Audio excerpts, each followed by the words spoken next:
Press ups. Now, the common mistake people make with this is hand positioning is incorrect. So what you want to do is you want your hands at shoulder width with your thumb about where that little nervy bit is in the meaty bit of your shoulders, and you want to check that before you go down on the floor and make sure that's where you're at. Now, you don't want your hips to be sagging down and you don't want them to be up in the air.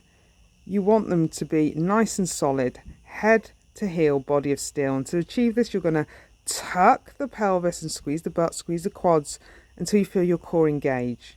Then from here, lower yourself very gently to the ground, aiming for the breast or the nipples to be between the hands, between the fingers.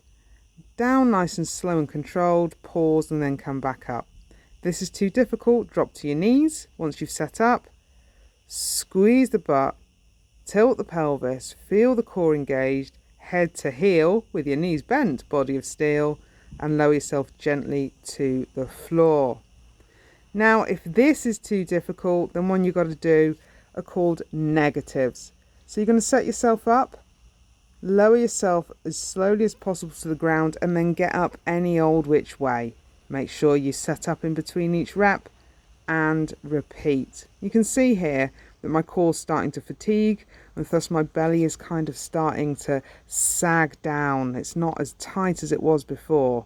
So you want to be mindful of that. Really tuck that pelvis so you've almost got a bend in your lower spine.